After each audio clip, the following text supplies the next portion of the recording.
Some time ago, I read a story of a king who wanted to give his daughter in marriage. But there was a condition, and that condition was the man who would marry the king's daughter must be willing to jump into a swimming pool filled with crocodiles. If you are courageous enough to jump into a pool filled with crocodiles and you're strong enough to swim through the pool alive, then the king will trust you're a man and you can take care of the princess. The day to choose a husband for the princess came. All the men in the village gathered around the crocodile pool. Each one of them was willing to marry the king's daughter. But looking at the crocodiles in the pool seemed like they were staring at their graveyard. As they all envisioned the glory attached to being the king's in-law and the death right in front of them, one of the men mistakenly fell into the pool. Whoops! It's too late to think. The guy fought with every strength he could gather and swam as fast as he could. Behold, James got to the other side of the pool without an injury. Breathing like Usain Bolt after a running competition, the king announced to the thousands of spectators, "You see, everything you see in the pool is toy crocodile, which only moves around." Wow, there was never a single crocodile in the pool. Only toys to scare the cowards. I tell you, dear friends, often these princes are our dream, and that pool is the road that leads to our vision. Those crocodiles are the fears that keep us from daring our ambitions. Yes, they often seem real, but for those who are courageous enough to face them, they are usually crocodile toys. In today's video, I'm going to be sharing with you the 3 common fears most people have, which is the reason why they are poverty-stricken. And I'll try and suggest how you can overcome those fears. If you're new here, consider subscribing so that you won't miss other exciting videos like this. 1. Fear of failure. I spent my first 17 years battling with rheumatism as a sickly child. So when I became an adult and heard people telling me to be careful so that I won't destroy my life trying to build a business, I laughed. I laughed because I know what death looks like, or at least I've smelt it several times. Till today, I can still remember how everyone in my family was worried that I would crush my life. My elder brother often warns me not to come back to him after I destroy myself. No, I wasn't fearless. I just moved on anyway. You see, that's an important thing you should think about. Nobody is without fear. Even the bravest of soldiers and the craziest of heavyweight champions still have fear. Fear is natural for every living being. The difference between those who marry the princess and the spectators is the courage to jump into the crocodile pool.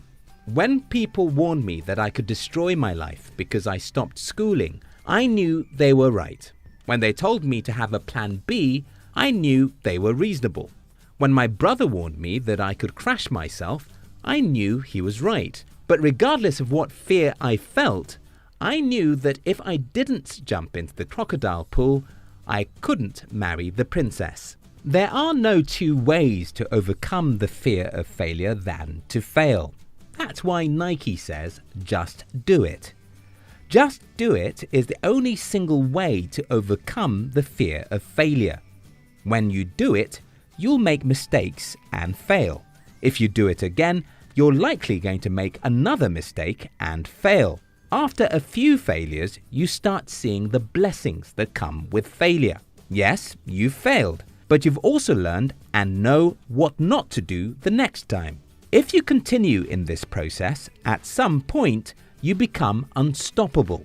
No, your fear of failure will never go away, but you'll become so smart and confident that you know that you can overcome the next blow. 2. Fear of what people think of me. I know a man who earns a little more money than the average man in my city. And because he makes a little more money than most, he is living in an affluent neighborhood. Millions of people like this are in the world, and the only single reason why they do what they do is fear of what others think about them. Take a look at the cars on the street of your city. Look at the beautiful houses and look at Instagram.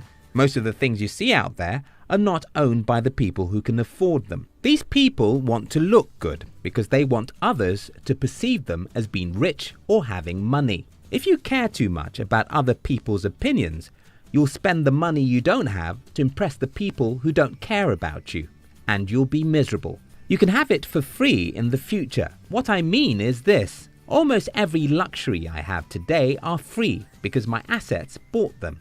I never bought expensive phones, shoes, watches, or anything for most of my life. I used the cheapest things I could afford so much that at a point, almost all my employees have something I didn't have. Today, I got all my luxuries for free because my assets bought them. Your income is like a cup of water, while assets are like a stream of water. If you drink a cup of water, it's gone forever. But if you take a cup out of the stream of water, you've lost nothing because the stream is flowing. Don't drink that cup. Use it to build a stream. 3. Fear of selling.